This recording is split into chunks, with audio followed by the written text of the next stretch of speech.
Good morning India. दोस्तों नमस्कार। दोस्तों आज की मेरी ये कहानी एक लड़की की ज़िंदगी की एक सच्ची दास्तान है जो मैं आप सबके सामने पेश करने जा रही हूँ। तो कहानी कैसी लगती है ये आप हमें कमेंट बॉक्स पे कमेंट करके ज़रूर बताएं। साथ ही वीडियो पसंद आए तो आप इस वीडियो को लाइक करने के साथ चैनल पे पहली बार आए हैं तो सब्सक्राइब जरूर करें। चलो दोस्तों शुरू करते हैं आज की हमारी कहानी। इस कहानी को सुनते वक्त ईयरफोन या फिर हेडफोन का उपयोग करें। इससे इस कहानी की ऑडियो क्वालिटी आपको पसंद आएगी जब आपके कानों तक पहुँचेगी। चलो इस कहानी को शुरू करते हैं। दोस्तों मैं नीतू। 19 साल में मेरी शादी नितिन से हो गई और अगले ही साल मुझे एक बेटा हुआ। शायद मेरे शरीर में उस वक्त तैयार नहीं था, इसलिए डिलीवरी के वक्त बहुत दिक्कतें हुई और उसकी वजह से मैं बाद में कभी गर्भ धारण नहीं कर पाई। धीरे धीरे हमारा बेटा बड़ा होने लगा और स्कूल जाने लगा। हमारी लाइफ भी बहुत अच्छी कट रही थी। मैंने शादी के पहले किसी और से अफेयर वगैरह ना था। शादी के बाद नितिन से कभी बेवफाई ना की। सब कुछ अच्छा चल रहा था, पर जिंदगी ने एक अजीब मोड़ दिया और सब कुछ क्षण से बदल गया। नितिन का बाइक चलाते समय एक्सीडेंट हो गया और उनकी रीढ़ की हड्डी की चोट लग गई। उसे रिकवर होने में और अपने पैरों में खड़ा होने में 1 साल लगा, पर वो पहले की तरह चल नहीं सकते। थोड़े दिन बाद उन्होंने ऑफिस जाना शुरू कर दिया। अब ऑफिस में नितिन को आसान काम दिया गया, पर उनकी पगार भी कम कर दी। इस वजह से मैं भी पार्ट टाइम जॉब शुरू कर दी। एक्सीडेंट के बाद हमारी जो पर्सनल लाइफ थी वो बिल्कुल ख़त्म सी हो गई। बहुत कोशिश करने के बाद भी ये सब बिल्कुल ठीक नहीं हो रहा था। उस वक्त मेरी उम्र सिर्फ 24 साल अभी मैं थी, तो बस अपने आप को शांत करने के लिए बहुत किसी चीज़ों का प्रयास करती। नितिन भी मेरी बेहोशी को समझते और दुख से लाचार समझते और मुझे माफ़ी मांगते। ऐसे ही दिन बीतते गए और ज़िंदगी में मेरी सुंदरता भी फर्क पड़ने लगा और मानसिक स्थिति पर भी होने लगा इसका प्रभाव। उन्हीं दिनों हमारे घर के पास में 3 बैचलर लड़के रहने आए थे। तीनों ने अभी अभी कॉलेज ख़त्म किया था और वे सब जॉब करते। उनमें से सुनील से हमारी थोड़ी अच्छी पहचान हो गई। उन तीनों की शिफ्ट में जॉब थी, इसलिए तीनों को एक साथ मिलना मुश्किल था छुट्टी। वैसे तो हमारी सोसाइटी में सब कुछ पास ही था, पर किसी चीज़ की ज़रूरत पड़ने पर सुनील हमारे लिए यहाँ आ जाता। सुनील अक्सर नितिन के साथ बातें करते, हमारे घर आते। वो हमारे बच्चे को संग भी घुल मिल गए थे। इस वजह से वो हमारे घर में काफ़ी क्लोज हो गए थे, काफ़ी नज़दीकियाँ बढ़ने लगी थी। कुछ दिनों में उनके रूम पार्टनर जॉब छोड़कर शहर चले गए। सुनील अकेले रह गए। एक बार होली के दिन वो हमारे घर रंग खेलने। नितिन के एक्सीडेंट होने के बाद मैंने होली खेलना सजना संवरना छोड़ दिया था। बच्चा अपने दोस्तों के साथ खेल रहा था, तभी दरवाजे की घंटी बजी। मैंने दरवाज़ा खोला तो सामने सुनील खड़ा था। वो हरे लाल रंगों से रंगा हुआ। हैप्पी होली भाभी, वो बोला।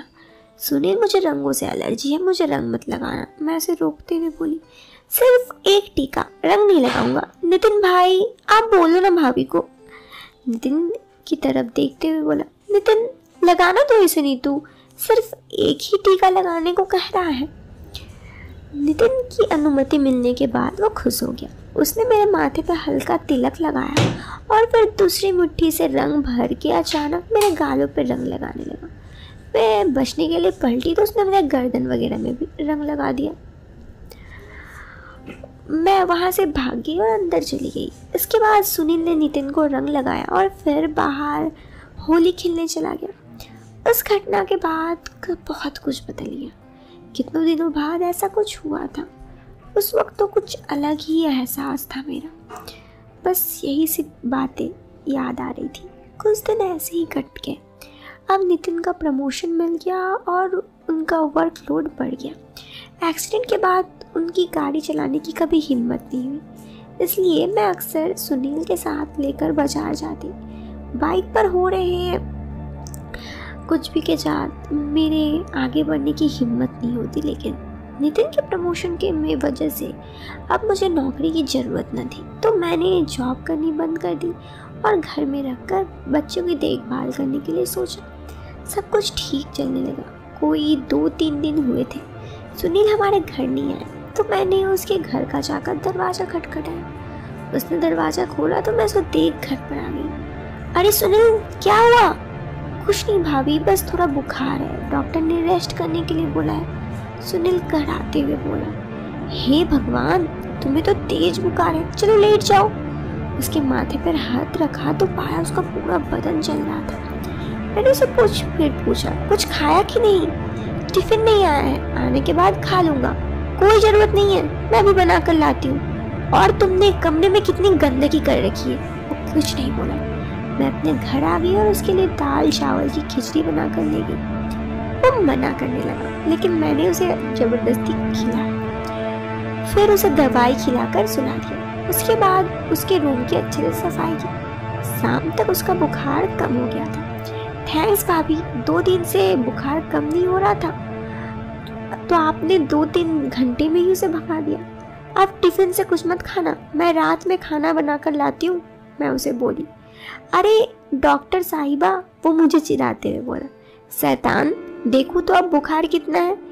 मैंने अपना हाथ उसके माथे पे रखा तो उसने अपना हाथ मेरे हाथ पे रखा और बोला, थैंक्स भाभी, आपको मेरी इतनी चिंता है।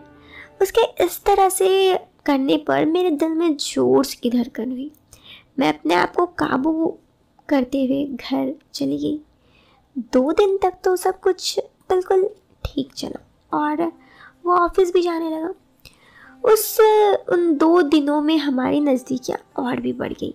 अब हमने कभी भी ऐसा कुछ नहीं किया जो बुरा लगे। दिवाली का समय चल रहा था, हमारे घर पेंट करवाने की सोची। घर पे सब उथल पुथल था, तो खाना बनाने के लिए सुनील के घर की किचन का इस्तेमाल करने लगी। फिर दिन भर घर का पेंट होता तो दोपहर में आराम करने के लिए मैं सुनील के घर चली जाती। एक दिन मैं सुनील के घर दोपहर में आराम करने गई। काम की थकान से मुझे नींद आ गया, मुझे पता ही नहीं चला। अचानक मुझे अपने कुछ ऐसा स्पर्श हुआ। नींद की वजह से कुछ समझ में नहीं आ रहा था, सच है या सपना। मैं कुछ देर वैसे ही रही। धीरे धीरे जब ये स्पर्श बढ़ा तो मुझे अजीब सी झंझनाहट हुई और आंखें बंद खुली। इस तरफ देखा तो मैं थोड़ी घबरा गई। उसके बाद जब आंखें खुली तो मुझे कुछ याद ही नहीं था कि मैं कहाँ थी। फिर याद आया मैं तो उसकी बेड पे थी। मैं बहुत ज़्यादा डर गई और मैंने कहा, ये सब क्या है? उसने कहा, सॉरी भाभी, मैं बस यही सब हरकतें मुझे समझ में नहीं आ रही थी। गलती किसी को भी हो, पर जो हुआ वो होना चाहिए था। मैंने खुद को शांत किए और घर आ गई। सॉरी भाभी, वो बार बार कह रहा था। अब मैं उसके सामने जाना बंद कर दी। वो भी हमारे घर आने में हिचकिचाने लगा। मेरे घर पे पेंट आदि का काम भी पूरा हो गया। फिर दिवाली के वक्त नितिन सुनील को खाने के लिए घर बुलाया। वो रात को घर आया था। वो मेरे बच्चे के लिए ड्रेस और मिठाई लेते आया था। खाना खाते वक्त 2-4 बार हमारी नज़रें मिली। उसकी नज़रों में, आंखों में शर्मिंदगी झलक रही थी। मुझे भी उसके लिए बुरा लग रहा था, पर नितिन के वहाँ होते मैं कुछ नहीं कर सकती थी। अगले दिन दिवाली था। सुबह मेरे पति और बच्चे सोए हुए थे। मैं उठकर घर की सफाई की और आंगन में रंगोली बनाई। सुनील का घर पास में ही था, तो मैं वहाँ जाकर रंगोली बनाने लगी। तो आखिरकार आपने मुझे माफ़ कर ही दिया। अचानक हुए सवाल से मैं डर गई और सामने देखा, सुनील तुम। भाभी मुझे माफ़ कर दो, उस दिन मुझे ऐसा नहीं करना चाहिए था। सुनील प्लीज़। मैं थरथरा रही थी। न जाने मुझे क्या सूझा, मैं वहाँ से चली गई। एक तरफ मेरे पति जिसने मुझे 2 साल से ऐसे बीमार पड़े थे, और एक तरफ सुनील। ये सब के बीच मैं इस तरह बेधर हो गई थी कि मुझे समझ ही में नहीं आ रहा था कि क्या सही क्या गलत। खैर, अभी भी इस सोच में पड़ी हूँ। आपको क्या लगता है मुझे क्या करना चाहिए? अपने जवाब कमेंट बॉक्स पे ज़रूर दें। आपकी जवाब का इंतज़ार रहेगा। तो दोस्तों, कहानी तो यहाँ ख़त्म होगी। आपको क्या लगता है नीतू को क्या करना चाहिए? क्या उसे सुनील के साथ रिश्ते बनाने चाहिए या फिर अपने पति के बारे में सोचकर रुक जाना चाहिए? अपने जवाब कमेंट बॉक्स पे ज़रूर दें। वीडियो पसंद आने पर आप इस वीडियो को लाइक करने के साथ चैनल पे पहली बार आए हो तो सब्सक्राइब कर सकते हो। मिलते हैं फिर एक नए वीडियो में एक नए और इंटरेस्टिंग टॉपिक के साथ। तब तक के लिए बाय बाय, टेक केयर।